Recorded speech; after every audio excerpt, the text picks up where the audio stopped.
اسلامی سال کا آغاز ہونے جا رہا ہے، اور یہ آغاز دین اسلام کی ایسی شخصیت کی شہادت سے ہوتا ہے جو دامن اسلام میں وہ عظیم الشان آفتاب و ماتاب شخصیت ہے کہ جن کی عالم اسلام کے لیے روشن خدمات، جرأت و بہادری، عدل و انصاف پر مبنی فیصلوں، فتوحات، شاندار کردار اور کارناموں سے تاریخ انتہائی معطر، چمکدار اور روشن ہے۔ ایک ایسا انمول اور نایاب اس میں گرامی ہے جس کی عظمت، روب و دبدبہ، شجاعت، بہادری، انصاف، عاجزی، انکساری، فہم و فراست، قانون، عدالت، تقوی، ایثار و قربانی، غریب پروری، خلافت و دیانت، محبت اہل بیت و عظام اور محبت رسول بیگانے بھی تسلیم کرتے ہیں۔ جو امیر المومنین ہیں، مراد قلب رسول ہیں، داماد علی المرتضیٰ ہیں، فاتح بیت المقدس ہیں، حاکم عناصر و اربا ہیں، شہید منبر و محراب رسول ہیں، انتخاب رب العالمین، وزیر پیغمبر، خلیفہ دوم ہیں، وکیل ام المومنین ہے، فاتح قصر و کسرہ ہیں، شامل اشرہ و مبشرہ ہیں، میدان عدالت کے نیر تابہ ہیں، یہ حضرت سیدنا عمر فاروق رضی اللہ تعالی عنہ ہے۔ حضرت عبداللہ ابن مسعود سے روایت ہے، خدا کی قسم ہم بیت اللہ میں نماز پڑھنے کی استطاعت نہیں رکھتے تھے یہاں تک کہ حضرت عمر اسلام لے آئے۔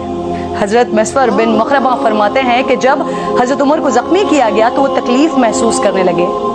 حضرت ابن عباس نے کہا، اے امیر المومنین، نبی کریم آپ سے راضی تھے، صدیق آپ سے راضی تھے، پھر آپ دیگر صحابہ کرام کے ساتھ رہے، ان کا بھی ساتھ دیا، وہ بھی آپ سے جب جدا ہوں گے تو آپ سے راضی ہوں گے۔ حضرت عمر نے فرمایا، یہ اللہ کا مجھ پر احسان ہے، لیکن میری گھبراہٹ تم اور تمہارے ساتھیوں کی وجہ سے ہے۔ خدا کی قسم اگر میرے پاس زمین کے برابر بھی سونا ہوتا تو عذاب الہی سے پہلے اسے فدیۃً دے دیتا۔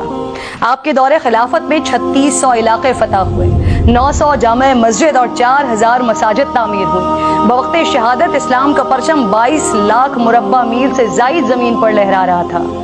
آپ نے اپنے دور خلافت میں عدالتیں قائم کی، قاضی مقرر کیے، سن تاریخ کا اجرا کیا جو آج تک جاری ہے، مردم شماری کروائی، نہریں کھدوائیں، کوفہ اور بصرہ جیسے شہر آباد کیے، ٹیکس سسٹم بنایا، حربی تاجروں کو ملک میں آنے اور تجارت کرنے کی اجازت دی، جیل خانہ جات، راتوں کو گشت کر کے رعایا کا حال دریافت کرنے کا طریقہ، پولیس کا محکمہ، جا بجا فوجی چھاونیاں، تنخواہیں، پرچہ نویسی، مکہ معظمہ سے مدینہ منورہ تک مسافروں کے لیے مکانات، گمشدہ بچوں کی پرورش کے لیے وظیفے، مختلف شہروں میں مہمان خانے، مکاتب و مدارس، تجارت کے گھوڑوں پر زکوٰۃ، وقف کا طریقہ، مساجد کے ائمہ کرام اور مؤذنوں کی تنخواہیں، مساجد میں راتوں کو روشنی کے انتظام کا حکم،